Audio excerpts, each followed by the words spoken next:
Ada Rajan masih kecil, sudah ngaji. Lalu Rajan sekeluarga dengan almarhum papa. Waktu itu papanya masih ada.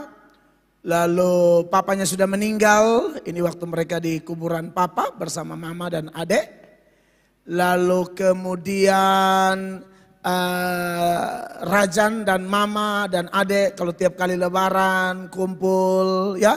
Ini sekali lagi data-data nyata atau kisah nyata.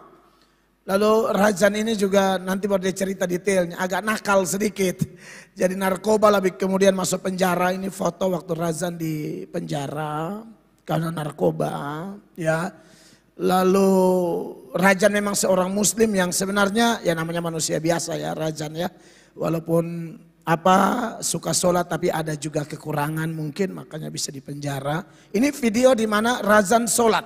Jadi bukan kita karang-karang ya. Tunjukkan video ketika Rajan sedang sedang sembahyang atau sholat begitu. Apakah videonya ada? Ya ini ketika Rajan masih beragama Islam dan dia sedang melakukan sholat. Ada datanya juga. Dan kami tunjukkan. Dan berujung Rajan kira-kira sudah mulai kenal-kenal. Mau dekat-dekat dengan Kristen dengan evangelis Dharma. Siapa Rajan? Pungrekun. Dengan Pak Dharma Pungrekun seorang jenderal polisi kalau nggak salah ya. Mungkin saudara yang dia biasa di media sudah tahu. Itu Rajan sudah mulai. Tapi Rajan bilang ini belum ada keputusan. Hanya sudah ada sedikit jamahan-jamahan tapi belum. Dan kemudian sampai kepada titik Tuhan percayakan saya membaptis Rajan. Berikut adalah baptisan Rajan. Kudatang juru selamat berkatilah. Bapak mendoakan anakmu Rajan Abdul Rahman Supriyan. Dia milik kepunyaan. Amin. Tuhan, tidak ada orang bisa menyelamatkan orang. Kami hanya hamba-hamba hina yang berkhotbah. Tapi kalau ada orang kemudian datang kepada Kristus, kami percaya Engkau sendiri berfirman, semua yang diberikan Bapa kepadamu akan datang kepadamu. Dan barang siapa yang datang padamu, Engkau tidak akan membuang. Terima kasih buat seluruh perjalanan hidup dari Rajan. Rajan banyak mengalami kehidupan yang gelap, kelam, kotor, tetapi anakku Engkau selamatkan. Tuhan, siapakah yang menerima kami apa adanya? Kecuali Engkau sendiri. Terima kasih. Engkau yang berfirman, barang siapa datang, tidak ada seorang pun dapat datang kepada kita. Kalau tidak ditarik oleh Bapa, Rajan ditarik oleh Bapa. Amin. Kemudian penyerahan anak. Ampuni dosanya, pakai dia, pulihkan dia. Kelak kalau nanti anakmu akan urus menikah juga, Tuhan tolong supaya semua lancar. Dan dia menjadi pelayan Kristus yang setia. Penuhi Rajan dengan Roh Kudus sehingga anakmu kuat di dalam Engkau. Akhirnya Tuhan, hamba membaptiskan anak Rajan Abdul Rahman Supriyanto dalam nama Bapa, dalam nama Tuhan Yesus, dalam nama Yesus. Haleluya. Baik, itu data-data seputaran perjalanan hidup Rajan kemudian dibaptis menjadi seorang pengikut Kristus. Selanjutnya saya beri kesempatan kepada Rajan untuk memperkenalkan diri dan sedikit testimoni, kesaksian pengalaman pribadi bagaimana sampai kemudian memberi diri untuk dibaptis. Silakan Saudara Rajan. Ya, terima kasih banyak Pak Mel, puji syukur. Shalom semua. Halo. Jadi saya itu dari kecil memang terlahir dari keluarga Islam yang bisa dibilang lumayan kuat. Nenek saya haji, dua nenek saya dari bapak saya, dari ibu saya dua-duanya haji. Terus bapak saya belum sempat haji waktu itu, cuma udah keburu meninggal. Nah kalau ibu saya haji, hajah lah bahasa kalau misalnya orang-orang Islam bilangnya. Nah untuk Jadi saya dari kecil itu memang belajar Al-Quran lah. Saya hatam 2 kali Al-Quran gitu kan. Maksudnya bahasa Arabnya ya. Tapi kalau artinya di situ malah justru saya nggak tahu gitu kan. Karena memang pengajarannya itu ya pasti belajar bahasa Arabnya dulu. Makanya kalau untuk bahasa Arab ya saya sedikit banyaknya saya bisa lah gitu kan. Nah selama di Islam ini memang saya ya untuk sholat kadang enggak. Cuma memang waktu saya SMA itu mulai kelas 2 SMA disitulah saya benar-benar ya di Jakarta. Kalau yang tadi Pak Mel ceritakan kan agak sedikit nakal itu saya mau koreksi itu bukan sedikit nakal tapi terlalu nakal gitu kalau bisa dibilang. Jadi sampai ya bahkan teman-teman saya sendiri itu menganggap saya gila, maksudnya gila karena terlalu nakal gitu. Bagi standar Jakarta pun aja saya udah terlalu parah lah gitu. Sampai di titik saya sampai masuk penjara itu sebenarnya masuk penjara itu jadi ceritanya waktu itu saya baru keluar dari rehabilitasi narkoba selama 3 bulan saya direhab, saya keluar baru 2 hari saya langsung pakai lagi. Habis itu kira-kira sebulan setelah itu saya ketangkep. Pas ditangkap itu polisi bilang nanti diusahakan direhab ya. Saya bilang enggak Pak, saya pilih masuk penjara aja karena di penjara bisa make. Kalau di tempat rehab nggak bisa make. Kalau di penjara kan ya banyak narkobaku di sana, terlalu banyak.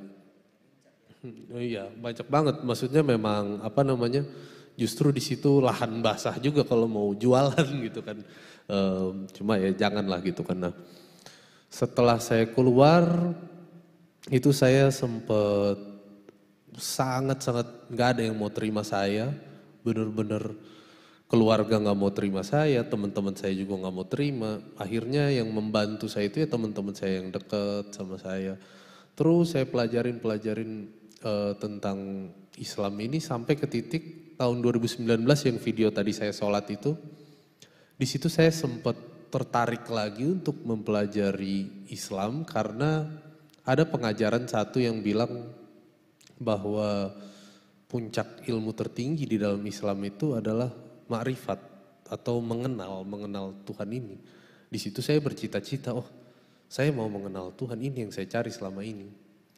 Tapi di situ juga belum memuaskan dan belum rasakan yang benar-benar hadirat Tuhan secara paripurna lah gitu, secara kuat gitu. Nah pas di tahun 2020 awal COVID dan di situ memang saya jujur saya tolak yang namanya COVID, saya nggak percaya namanya COVID itu semua konspirasi palsu. Nah ketemulah saya sama orang yang namanya Pak Dharma Pongrekun ini dan dia juga kebetulan sepemahaman dan dia bahkan nggak pernah pakai masker selama COVID kan, bahkan dia melawan pemerintahan dan lain-lain. Tapi dia jenderal bintang 3 gitu dan termasuk juga ternyata dia evangelis. Di situ dia waktu itu mau khotbah di salah satu gereja di Jakarta. Waktu itu pola pikir saya ingat sekali kata-kata ibu saya bahwa kamu jangan bergaul sama orang Kristen itu kafir. Terus habis itu kalau gereja apa, wah di situ saya benar-benar gimana ya kayak pergumulan lah gitu bahasanya pas mau masuk ke gereja itu. Tapi saya bilang enggak, hajar aja udah. Karena di situ saya nggak ketemu orang Islam yang membahas tentang hal itu. Awalnya dari situ gitu kan. Awalnya saya mau masuk itu cuma karena itu. Di saat saya masuk pertama kali ke gereja lagu-lagu penyembahan, saya sebenarnya nggak tahu lagu penyembahan, cuma saya ya udahlah ikut joget-joget aja gitu kan, kayak biasalah kalau kayak di sini juga kan ya ikut tepuk tangan atau apa itu ya saya ikutin aja. Kalau misalnya orang pada angkat tangan saya lihat dulu ke kanan, oh angkat tangan saya ikutin sambil baca lirik di ibaratnya di layar. Tapi di situ justru pertama kali saya merasakan hadirat Tuhan. Di situ saya merasakan ibaratnya kayak di ruangan gereja kayak begini, di situ ada sosok yang begitu besar, begitu indah, mungkin sebesar ruangan gereja ini, yang ikut duduk dan nonton gitu. Di situ ibaratnya di pikiran saya, lalu saya melihat itu dan saya percaya dan yakin itu adalah Tuhan. Dan di situ saya menangis benar-benar kayak merasakan air mata yang keluar, keindahan yang sangat indah di situ. Dan di situ langsung hilang semua pikiran saya tentang kata-kata ibu saya yang waktu itu yang bilang Kristen kafir apalah itu. Langsung hilang semua pikiran-pikiran itu. Nah di situ saya pertama kali merasakan keindahan hadirat Tuhan di gereja yang sebelumnya saya belum pernah merasakan sama sekali. Selanjutnya setelah saya merasakan hadirat Tuhan itu akhirnya saya punya pemikiran bahwa oh ternyata semua agama ini benar ya, semua agama ini menuju kebenaran gitu kan, mau Islam, Kristen, Hindu, Buddha, apapun itulah. Akhirnya saya ketemu sama pacar saya kan, lalu ya biasalah kita menjalin hubungan dan lain-lain, tapi perdebatan yang selalu ada dalam perkara ini karena kita memang terutama ibaratnya cocok yang bikin kita berdua cocok itu kita sama-sama mencari kebenaran, bukan cuma dalam kebenaran dalam Tuhan aja, tapi dalam semua hal di dunia inilah. Nah, yang jadi perdebatan saya dan dia itu, pacar saya itu selalu bilang, jalan kebenaran cuma satu, jalan kebenaran cuma satu dari Tuhan Yesus itu sendiri. Sementara saya punya pemikiran, semua benar kok, semua ajaran benar. Dan di situ memang saya masih ada, jadi memang dulu waktu balik lagi ke sekitar tahun 2017-an waktu saya baru keluar dari penjara itu saya memang sudah mulai punya keinginan untuk bunuh diri gitu. Keinginan untuk bunuh diri ini bukan untuk ibaratnya yang paling utama saya bunuh diri itu bukan karena saya lelah dalam kehidupan. Memang iya saya lelah juga, tapi yang paling utamanya itu adalah saya mau ketemu Tuhan gitu. Karena saya pikir udahlah mati aja karena kayaknya satu-satu jalan untuk ketemu Tuhan ya mati aja gitu ya, bunuh diri aja gitu kan. Selesai semua ya kita ketemu pencipta itu ada atau enggak gitu kan. Dari situ aja kan spekulasinya kan. Nah akhirnya setelah saya ketemu dengan pacar saya ini atau calon saya ini perdebatan terus tentang perkara itu. Tapi di situ saya masih ada keinginan mau bunuh diri dan lain-lain. Padahal waktu itu awal-awal kita masih di Kupang itu saya sering kesini juga ke gereja ini ibadah. Cuma biasanya saya di atas gitu kan waktu itu. Dan itu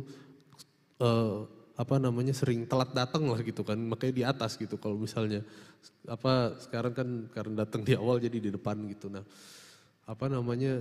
di situ itu saya hampir mungkin sekitar 4 kali atau 5 kali saya sering cekcok sama calon saya ini dan saya memutuskan ke jembatan Liliba karena menurut orang Kupang kan disitulah memang posisinya gitu kan.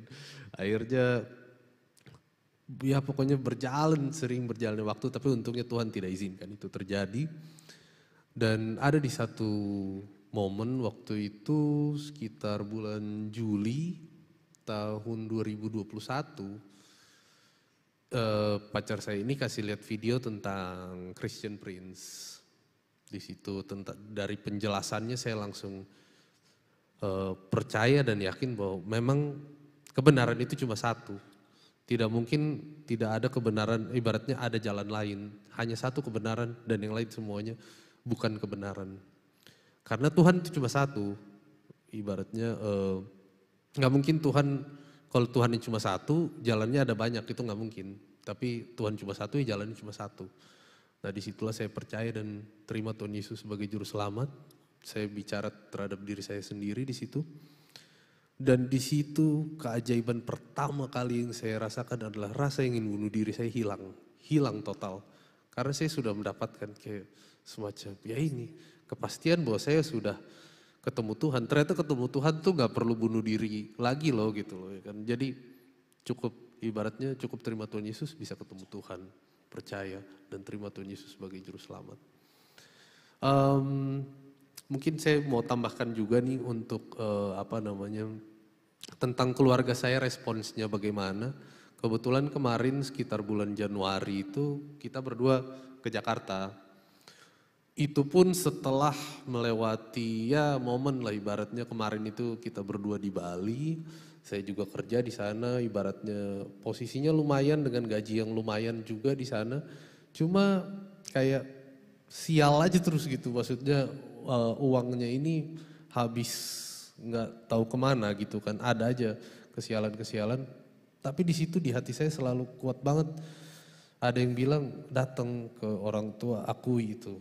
Nah di situ akhirnya saya paksakan datang untuk pas ke orang tua bulan Januari ini, dan saya mengakui untuk saya menerima Tuhan Yesus sebagai juru selamat. Dan itu murni bukan karena calon saya, atau bukan, ibaratnya bukan karena paksaan dari orang lain, memang dari diri saya sendiri. Ke adik saya, ibu saya bilang, dan ke keluarga almarhum bapak saya yang notabene di situ cuma nenek saya dan om saya. Di situ setelah saya pengakuan itu respons beragam. Ibu saya sangat kecewa, sampai sekarang pun masih kecewa. Lalu kalau adik saya sih dia biasa aja, karena dia juga orangnya ya nggak terlalu islami banget lah dan santai banget, dan dia lebih pentingin persaudaraan dibanding untuk perkara agama ini. Nah kalau ibu saya sangat kecewa. Nah kalau nenek saya itu sampai bilang, ya mungkin agak mirip sama Pak Iskandar tadi, udah jangan, nggak mau lihat muka saya lagi gitu loh, jangan main kesini lagi gitu. Kalau nenek saya begitu responnya. Jadi ya, tapi saya kayak ya udah biasa lah. Dulu saya juga gara-gara narkoba, gara-gara kenakalan hidup saya juga saya diasingkan sama orang-orang. Kenapa kalau sama Tuhan saya diasingkan, saya harus takut gitu kan. Jadi ya udah biasa lah gitu. Nah itu aja sih singkatnya kesaksian saya untuk dalam penerimaan Tuhan Yesus. Siap, puji Tuhan. Jadi saya sangat diberkati dengan pengalaman luar biasa dari dua saudara kita. Ya, terkhusus yang terbaru adalah saudara Razan Abdul Rahmat. Nah, saudara yang diberkati oleh Tuhan, sepanjang live ini saudara ada yang mau bertanya kepada kedua saudara, silakan bertanya seputaran pengalaman mereka. Kalau ada yang mungkin kurang jelas dari kesaksian mau ditanyakan, tidak ada masalah. Nanti tim kami bisa kasih aba-aba untuk membacakan pertanyaan dari teman-teman di kolom komentar. Kalau bisa sementara live ini ya, biasanya setelah live baru ditanyai, kami tidak bisa respon lagi karena sudah selesai live. Tapi begini, saya mau beri beberapa keterangan seputaran pengalaman kedua saudara saya ini. Bahwa dari sisi manusia jelas bahwa kedua saudara saya ini, Iskandar Ahmad Saleh dan Razan Abdul Rahmat, adalah orang-orang yang memutuskan untuk menerima Yesus sebagai Tuhan dan Juru Selamat. Dan secara hukum di negara ini jelas itu hak asasi dari setiap orang, begitu ya. Dan saya bersyukur bahwa perjalanan mereka berdua ini menarik, indah untuk disaksikan kepada siapapun. Tetapi saya mau kasih tahu, ini bisa terjadi pasti karena anugerah Tuhan. Jadi bukan karena Bapak Dharma atau Pendeta Mel Atok atau karena istri atau karena pacar, tidak demikian. Tetapi semua karena anugerah Tuhan. Jadi Tuhan itu sudah memilih orang sebelum dunia dijadikan. Ya ini menurut ajaran Kristen. Supaya jangan ada pendeta atau gereja merasa sombong sekali atau hebat. Atau seolah-olah kesaksian ini untuk menyerang agama Islam. Oh no. Kami tidak butuh memuliakan Kristus dengan menyerang orang. Tidak. Kristen tidak mengajarkan supaya Kristusnya semakin masyhur, kita serang kanan, serang kiri, serang depan, serang belakang. No. Kami punya iman murni dan ini iman kami seperti kesaksian Razan maupun saudara Iskandar bahwa ini kesaksian tentang Raja di atas segala raja, satu-satunya kebenaran yang memang mulia. Tidak perlu dukungan siapa-siapa supaya dia menjadi mulia. Saya mau bertobat atau tidak? Razan mau bertobat atau tidak? Saudara Iskandar mau bertobat atau tidak? Kawan-kawan di luar sana mau bertobat atau tidak? Itu tidak akan menambahi atau mengurangi kemuliaannya. Tidak akan menambahi atau mengurangi keadaannya sebagai Tuhan. Tidak sama sekali. Dia tetap Tuhan apapun yang terjadi. Justru yang menjadi beruntung itu kami. Karena kami yang hina, yang kotor mendapatkan kemuliaan. Begitu. Ya, jadi ada orang-orang yang telah dipilih sebelum dunia dijadikan seperti Efesus pasal 1 ayat 4. Sambil saya menunggu ada yang mau bertanya ya, silakan. Efesus 1 ayat 4, dengarkan firman Allah ini. Sebab di dalam Dia Allah telah memilih kita sebelum dunia dijadikan supaya kita kudus dan tak bercacat di hadapannya. 5. Dalam kasih Ia telah menentukan kita dari semula oleh Yesus Kristus untuk menjadi anak-anaknya sesuai dengan kerelaan kehendaknya. Iya, jadi Razan bisa percaya Yesus. Ini ayat bilang itu sesuai dengan kerelaan atau kehendaknya. Jadi dari sisi manusia, Razan bilang saya memutuskan. Atau Pak Iskandar juga bilang saya memutuskan. Lalu dari sisi pendeta, ada pendeta yang eksekusi dia untuk membaptis. Tapi bukan saya atau bukan Razan atau bukan Pak Iskandar. Tapi itu memang Tuhan pilih. Begitu. Ini untuk mematahkan kesombongan rohani. Jadi saya nih mau ajar jujur supaya jangan bilang, oh wah Mel Atok berhasil membaptis orang. Aduh tidak perlu itu. Saya tidak perlu mendapatkan kemuliaan apa-apa. Saya pendeta yang tidak tertarik dengan yang settingan pujian-pujian, settingan supaya mendapatkan pujian-pujian. Saya tidak mau. Dan saya mengajarkan juga kepada kedua saudara saya ini ya, setelah percaya pengalaman silakan saksikan, tapi jangan pernah menghina agama lama kalian. Bagaimana respon Anda kalau saya mengatakan begitu, Pak Iskandar? Silakan. Jangan menghina agama lama. Silakan. Wow, luar biasa banget. Memang itu yang saya rasakan dan saya alami. Selama saya menjadi pengikut Yesus Kristus sebagai Tuhan dan Juru Selamat pribadi saya. Dan saya bergereja di gereja ini sudah bertahun-tahun yang digembalakan sendiri oleh Bapak Pendeta Mel Atok. Bahwa selama kamu menjadi pengikut Yesus Kristus, kamu tidak boleh mengotak-atik agama lama kamu. Kamu tidak boleh mengobrak-abrik kitab suci kamu yang lama. Itu jangan, itu dilarang. Tidak boleh loh. Ini saya tidak didikte oleh Pak Pendeta Mel Atok, tidak loh. Dan bahkan saya tidak pernah disuruh. Saya diajarkan seperti itu. Jangan mengotak-atik agama lama, jangan membongkar bangkir Al-Quran. Saya diajarkan seperti itu. Dan memang itu saya sangat diberkati sekali. Saya sangat merasa bersyukur dan berterima kasih. Wow, Bapak kok pemersatu bangsa banget. Sedangkan negara kita kan negara yang majemuk, negara yang dimana negara yang sangat bertoleransi antar umat beragama, yang selalu menjaga kerukunan antar umat beragama. Apalagi kita di NTT ini adalah NTT daerah yang dimana provinsinya adalah provinsi nilai tertinggi di toleransi kami. Jadi saya sangat bangga dan sangat bersyukur dan berterima kasih atas pengembalaannya, atas arahan, atas bimbingan, atas tuntunannya, bahwa memang benar-benar saya salut dengan Bapak. Mungkin dari itu untuk sementara demikian. Ya, jadi dia ini cita-cita mau jadi pengkhotbah ya. Pak Iskandar, saya lihat nanti kalau ada gereja cabang, kalau ada gembala nama Iskandar itu dia. Ya, oke. Oke, jadi itu dari Pak Iskandar. Nanti saya akan tanya respon Pak Razan juga menyangkut didikan saya. Bahwa tidak boleh kalau sudah pindah Kristen, tidak boleh otak-atik agama lain. Harus fokus belajar Alkitab. Namun sebelumnya ada pertanyaan dari para pemirsa. Silakan. Pertanyaan pertama dari Krisna Juniwati Melisa. Ya. Untuk Pak Rajab. Bagaimana rasanya diasingkan keluarga setelah percaya Yesus?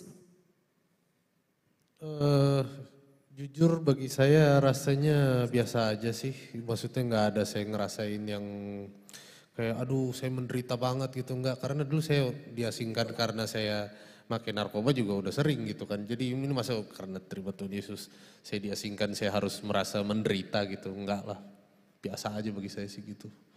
Ya. Ya justru Tuhan Yesus yang menarik saya dari lubang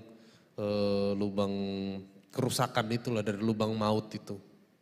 Jadi bagi saya kalau untuk perkara keluarga ada ayatnya juga kok, ibaratnya bukan keluarga gitu yang nomor satu tapi Tuhan Yesus yang di. Coba tunjukkan Mazmur 10 ayat 27 dan Razan baca ini ayat. Mazmur 10 ayat 27, Razan baca sehingga Razan tahu bahwa kita semua nih, kalau saya sudah pasti orang tertolak juga. Dan yang bikin saya eksis, bahagia, diberkati untuk menjadi berkat nih karena memang Tuhan terima kita. Hanya Tuhan. Perhatikan beberapa ayat ya. Mazmur 27 ayat 10. Mazmur 27 ayat 10, Bapak Razan baca. Sekalipun ayahku dan ibuku meninggalkan aku, namun Tuhan menyambut aku. Haleluya. Amin. Jadi Razan ini menarik ya, saya minta maaf, saya respon. Selama Anda bertanya, Razan kan pendatang baru di Kristen. Jadi tentu beliau belum terlalu kuat hafal ayat. Jadi kalau ada pertanyaan-pertanyaan yang perlu di cover dengan firman, saya akan munculkan. Selain itu ada 1 Timotius pasal 1 ayat 15, Razan bisa baca lagi bahwa memang Kristus datang tidak cari orang benar. Orang-orang tertolak itu yang Kristus cari. Perhatikan. Perkataan ini benar dan patut diterima sepenuhnya. Kristus Yesus datang ke dunia untuk menyelamatkan orang berdosa. Dan di antara mereka, akulah yang paling berdosa. Tujuannya untuk pilih orang berdosa apa? 16, baca Razan. Tetapi justru karena itu aku dikasihani. Agar dalam diriku ini sebagai orang yang paling berdosa, Yesus Kristus menunjukkan seluruh kesabarannya.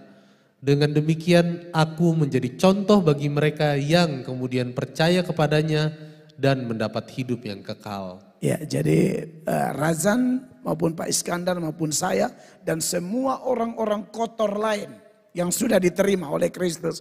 Kita itu baca ini ayat, jangan merasa diri paling kotor. Tidak ada. Yang paling kotor sekalipun, bahkan Paulus memposisikan dirinya seperti ranking 1 terkotor. Tapi orang dia hantam gereja. Dia bantai gereja. Jemaat dia mau bunuh semua. Jadi itu aja yang makanya Paulus rasa, saya ini kok kotor banget tapi diterima. Makanya saudara Razan merespon tadi, mau ayah, ibu, siapapun, tentu Razan tidak benci mereka. Itu tidak boleh. Justru harus dibawa dalam doa. Tetapi poinnya adalah Kristus yang adalah kebenaran. Di mana Razan bilang yang dulu niat bunuh diri ketemu Tuhan ternyata nggak perlu bunuh diri, nggak perlu mati dulu. Masih hidup pun Yesus itu bisa hadir dengan pengalaman istimewa dan menjamah Razan. Begitu kira-kira Razan ya. Ada yang mau ditambahkan silakan. Ya untuk ini sih untuk balik lagi ke pengalaman saya. Dulu saya itu saking pengennya ketemu Tuhan, saya sampai campur 5 jenis narkoba dalam satu waktu saya pakai supaya saya ketemu Tuhan gitu. Ternyata ya gitulah, nggak jelas juga gitu kan. Pokoknya cuma hanya satu-satunya jalan dan kebenaran hanya Tuhan Yesus. Tidak ada jalan lain. Campur narkoba tidak ketemu Yesus, ketemu polisi ya. Iya itu dia.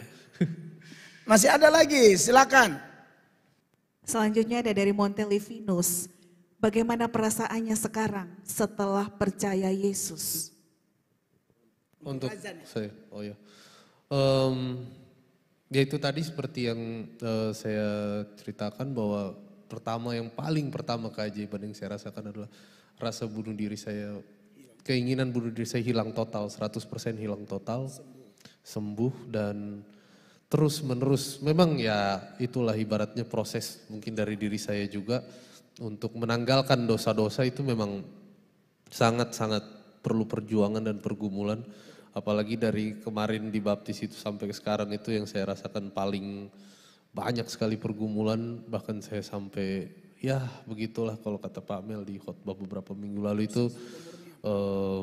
Mengeluh lah itu yang mungkin saya sampai aduh ampun dosa gitu kan Tuhan Yesus karena saya sudah melakukan itu. Tapi saya percaya dan yakin Tuhan selalu membantu saya dalam pergumulan saya dan justru dengan pergumulan itulah saya menjadi semakin kuat dalam Tuhan Yesus. Karena Tuhan Yesus tidak mau mengajarkan langsung, oh ini saya kasih berkat langsung enggak. Dia mau kita berproses dulu dan di proses itulah Tuhan menyertai kita. Di situ yang harus selalu kita ingat dan itu yang saya rasakan bahwa penyertaan Tuhan sangat-sangat nyata. 24/7 lah bahasanya, 24 jam, 7 hari dalam seminggu itu sangat-sangat nyata. Itu penyertaan Tuhan. Itu sih. Terima kasih. Ya, jadi ini kesaksian yang jujur ya. Supaya jangan kesannya masuk Kristen tuh enak-enak. Itu kesaksian palsu. Itu omong kosong. Tidak ada diajarkan di Kristen. Asal percaya Yesus langsung semua enak-enak. Tidak ada yang ajar begitu. Di mana? Tidak ada. Makanya ini orang yang ikut Tuhan jujur begini. Ya. Bahwa ikut Tuhan itu kita menjadi ciptaan baru. Orang yang percaya Yesus sungguh-sungguh. Dan kalau dia orang pilihan Allah. Seperti yang saya sudah buktikan datanya di Efesus tadi. Orang itu pasti nama sudah ada di sorga. Tapi dia masih ada di bumi. Nah dia ada di bumi ini semua kita diproses ya. Semua kita diproses. Tidak ada yang tidak. Dan dalam proses itulah ya.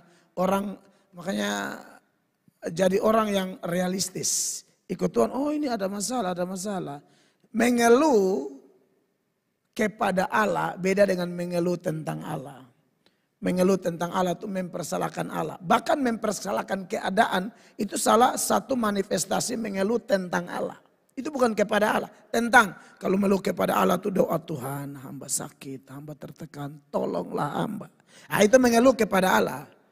Tapi kalau Tuhan, kenapa dapat suami sial seperti ini? Nah, itu mengeluh tentang Allah. Iya toh? Karena kita percaya yang kasih suami itu Tuhan. Kok kau protes? Ini kenapa suami model begini? Atau istri model begini? Nah, itu tidak boleh. Kalaupun pernah terjadi, ya sudah kita berhenti bertobat. Di bumi ini kita belum sempurna. Kita sedang diproses menuju kesempurnaan.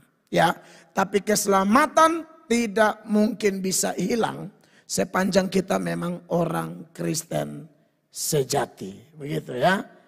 Masih ada lagi pertanyaan? Silakan. Ada satu pertanyaan lagi untuk Bapak Mel. Shalom Bapak Pendeta. Shalom. Berdasarkan data firman yang tadi sudah disampaikan tentang orang pilihan. Apakah ini juga berarti sebaliknya?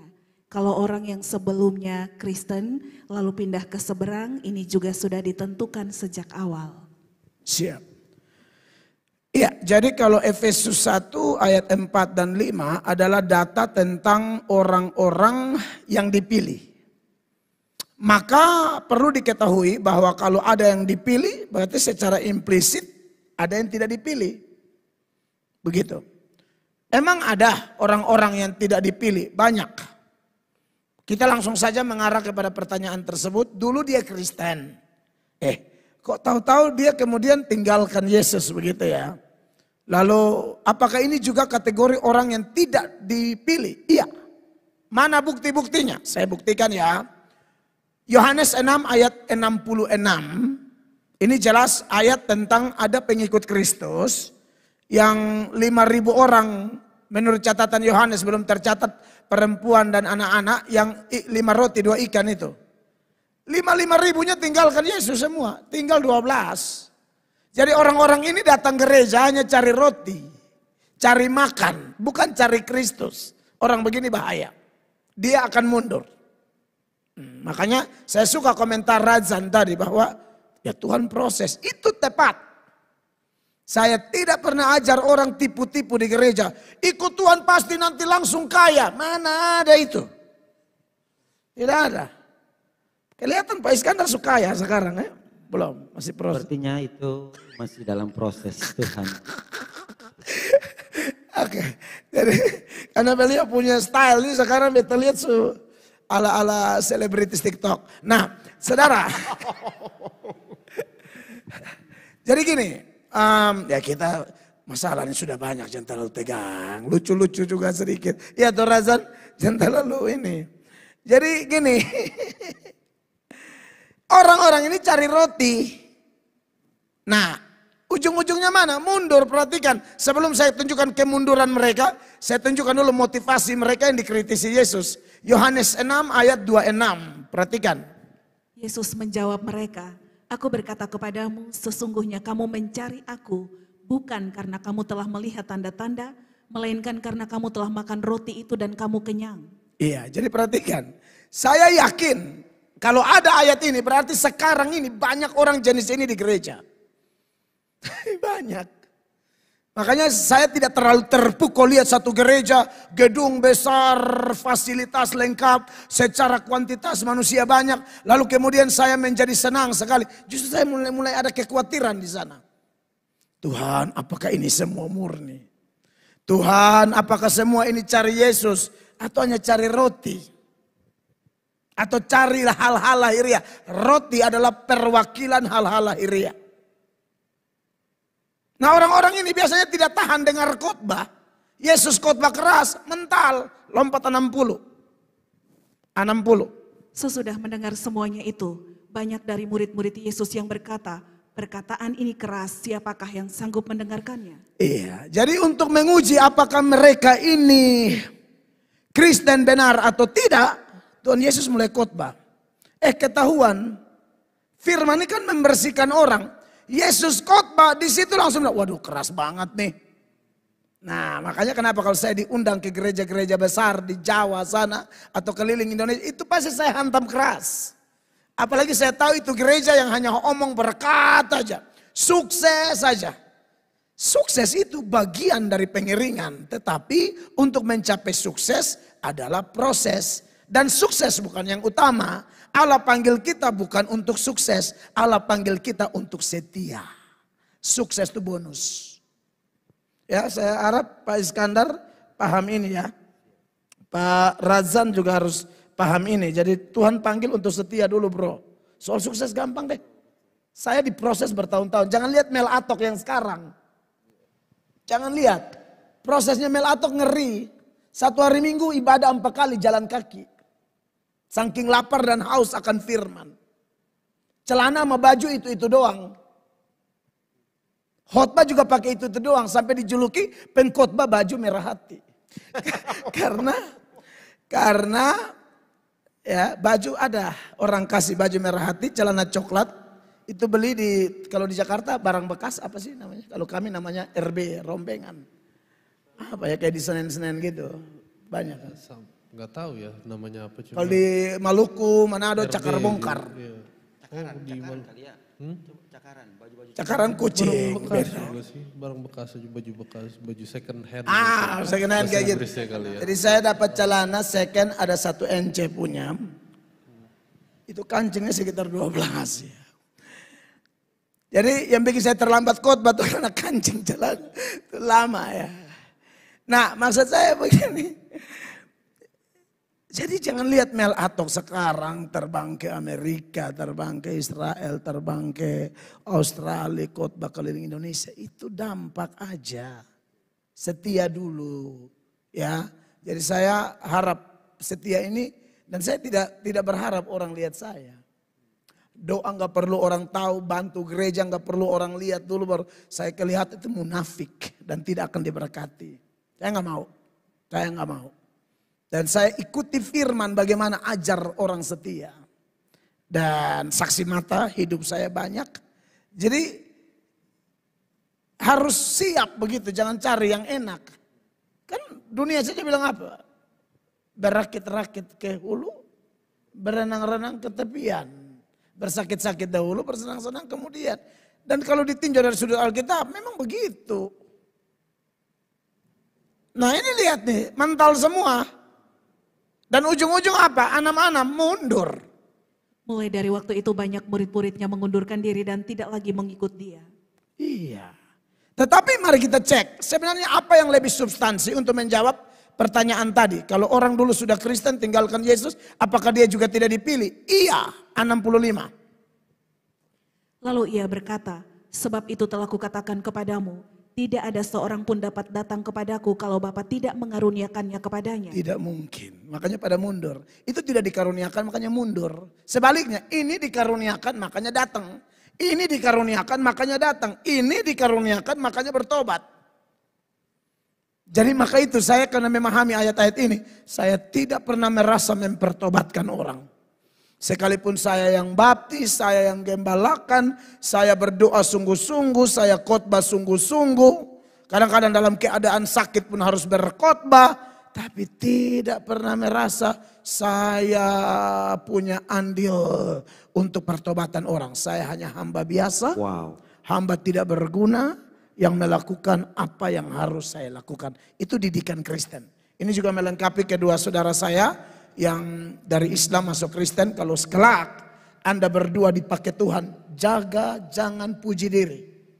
Tidak boleh. Ya. Begitu ya Razan ya. Siap. Dan ingat jangan puji diri dan jangan hina agama lama. Iya. Gimana seputaran hina agama lama yang tadi sudah direspon oleh Pak Iskandar tapi Anda belum. Bagaimana pola didik seperti itu menurut konteks Indonesia? Ya kalau menurut kita sebagai WNI atau warga negara Indonesia itu sangat tidak baik ya. Karena kan apalagi sekarang juga sudah ada pasalnya secara jelas. UU ITE dan lain-lain sebagainya itulah pokoknya kita sudah tahu, jadi sudahlah nggak perlu lagi kita ibaratnya serang menyerang, marilah kita damai seperti kita punya prinsip negara tuh Bhinneka Tunggal Ika, walau di dalam perbedaan tuh banyak ada kesatuan gitu loh. Jadi ya nggak perlu kita membesar-besarkan perbedaan, tapi sama-sama saling merangkul satu sama lain. Karena kita sama-sama warga Indonesia. Jangan mau dipecahkan cuma karena isu agama aja. Karena sekarang saya lihat terlalu banyak, bahkan sampai di YouTube itu kadang untuk mau cepet trending itu ya tinggal bahas masalah agama aja gitu kan. Itu yang saya bilang kenapa kok Indonesia gini banget sekarang. Kayak gampang ibaratnya gampang dikomporin lah gitu sama masalah agama, ya gampang diadu domba gitu. Jadi ya memang gak baik untuk itu, ibaratnya kita, ibaratnya untuk saya pribadi untuk menghina agama lama saya karena itu tidak. Dan di Kristen juga. Ya betul, memang kalau di Kristen tidak boleh ada ininya. Tidak boleh menghina agama lain. Oh iya. Bahkan menyebut orang kafir aja tidak boleh. Oh iya. Di Kristen itu tidak boleh. Jadi memang kata-kata kita, keharusan kita untuk hidup dengan agama lain itu harus rukun. Iya. Ya, misalnya Roma pasal 12 ayat 18 biar Razan baca dulu. Iya. Supaya Razan sebagai pendatang baru tahu bahwa Kristen tidak mau kita berantem sama orang. Perhatikan. Iya. Baca. Silakan. Iya. Sedapat-dapatnya kalau hal itu bergantung padamu, hiduplah dalam perdamaian dengan semua orang. Iya. Jadi kita semua orang di situ itu tidak pandang agama manapun, Pak. Jadi kami tidak boleh menghina agama orang, itu tidak boleh. Iya. Dalam konteks zaman anugerah, zaman kasih karunia, supaya Razan tahu bahwa apa yang saya didik itu dari Alkitab. Ya. Iya. Kita harus hidup dengan semua orang. Galatia 6 ayat 10, Pak Ale baca. Galatia 6 ayat 10, baca Bapak. Karena itu, selama masih ada kesempatan bagi kita, marilah kita berbuat baik kepada semua orang, tetapi terutama kepada kawan-kawan kita seiman. Iya, jelas. Jadi itu kepada semua orang. Iya. Memang enggak boleh. Bahkan doakan semua orang. Makanya kenapa kami doakan orang Islam. Bahkan kayak Donditan, Ahmad Kainama yang sudah hina-hina kami. Betul. Yang secara tidak bertanggung jawab. Menafsir Alkitab kami secara ngawur. Kami doakan mereka. Betul. Mereka sibuk mengutip kitab suci kami dan menyerang iman kami. Saya justru sibuk baptis orang Islam. Iya. Yang Tuhan tangkap. Wow. Betul. Jadi maksud saya lihat aja kan. Saudara Razan sama saudara Iskandar ini bukan tidak pernah nonton oknum polemikus Islam tertentu yang kerjaannya hanya otak-atik kitab suci orang secara ngawur. Bukannya tidak pernah nonton kan? Saya sering nonton dan bahkan saya sering mengikuti itu. Tapi Betul. hasilnya bukannya apa, malah orang-orang ini pada ikut Tuhan Yesus. Jadi maksud saya ternyata memang tidak perlu yang begitu ya. Istilah orang Islam ini apa ya kalau yang dapat panggilan? Hidayah. Istilahnya dapat hidayah. Kan memang istilahnya konteks Islam ya. Ini saya tidak masuk lebih dalam, hanya sedikit istilah yang familiar. Kalau memang mau dapat hidayah mah tak usah pakai begini bagono, sama kayak saudara berdua. Iya toh? Betul. Saudara dapat anugerah, dapat panggilan istimewa. Makanya saya sebenarnya berharap video ini, kesaksian kalian ini dengan pola didik dari saya sebagai orang yang bertanggung jawab dalam membaptis Anda berdua. Saya harap video ini ditonton oleh oknum polemikus dari Islam yang katanya pendebat, yang bukannya belajar Al-Quran tapi otak-atik kitab suci kami. Katanya mau membentengi umat, tapi bukan membentengi pakai Al-Quran, membentengi pakai serang Alkitab. Kacau begini. Makanya menurut saya orang-orang ini nih, aduh berbahaya. Hanya memang konteksnya mungkin karena ya negara mayoritas dan ya faktanya mungkin ada perlakuan yang tidak setara. Itu yang sering saya suarakan. Tapi ya sudahlah, saya tetap doakan ya. Jadi di Kristen itu harus doakan semua orang. Tunjukkan dulu 1 Timotius 2 ayat 1 dan Pak Razan baca buat kita. Pertama-tama aku menasihatkan, naikkanlah permohonan, doa, syafaat, dan ucapan syukur untuk semua orang. Untuk semua orang. Untuk semua pejabat. Pak Jokowi agama apa? Islam. Pak Prabowo agama apa? Islam. Tapi harus doakan mereka. Ayat 2 baca. Untuk raja-raja dan untuk semua pembesar agar kita dapat hidup tenang dan tentram dalam segala kesalehan dan kehormatan. Iya, jadi itu dan masih banyak ayat-ayat senada yang memang mengharuskan kita hormat orang lain. Pengalaman pribadi Anda berdua silakan, saya tidak mau. Tiba-tiba ini saya sudah ingatkan ya, jangan bikin video TikTok atau apa lalu hina agama lama. Saya melarang keras ya. Kalau saya yang gembalakan, saya yang pimpin, ikut tuntunan yang Tuhan taruh otoritas di saya untuk menggembalakan Anda berdua. Ya, jadi itu memang harus dijaga. Kasih kesaksian aja tentang Yesus. Kasih kesaksian aja ayat Alkitab. Saya senang diberkati dengan ayat ini misalnya begitu ya. Saya tambah kuat atau apalah, itu boleh banget. Ya, begitu. Masih ada pertanyaan? Tim? Oke.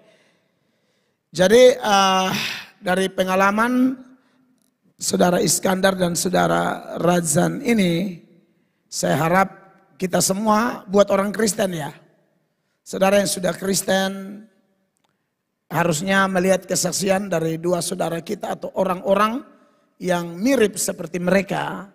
Harusnya kita semakin kuat dalam Tuhan, kita semakin suarakan persatuan. Dan buat kawan-kawan yang nonton di channel ini, saya mohon komentarnya tidak usah pakai menghina, tidak usah pakai memaki. Saya mohon dengan sejujur-jujurnya. Ya, karena saya tidak mau itu terjadi. Begitu. Jadi saya harap itu yang bisa saya sampaikan. Karena kadang-kadang saya nonton, aduh komentarnya udah cuci maki sana serang sini. Tolonglah, Kristen tidak ajar begitu. Takutnya kita melakukan itu bukan memuliakan Tuhan, tapi mempermalukan ajaran Kristen yang jelas-jelas melarang hal-hal seperti itu. Begitu. Iya, jadi Razan kan sudah Kristen ya, dan sudah mengalami tantangan demi tantangan. Tapi menyangkut yang tadi, Razan punya kesaksian, saya suka tuh. Kebenaran cuma satu, Allah cuma satu, kebenaran cuma satu, tidak mungkin banyak kebenaran. Itu juga ada ayatnya. 1 Timotius 2 ayat 5 Razan, baca silakan. Oke. Karena Allah itu esa dan esa pula Dia yang menjadi pengantara antara Allah dan manusia, yaitu manusia Kristus Yesus. Amin. Jadi jelas ya bahwa makanya ketika dia bilang akulah jalan dan kebenaran dan hidup, tidak ada seorang pun dapat datang kepada Bapa kalau tidak melalui aku. Itu senada dengan ayat ini. Betul, betul. Jadi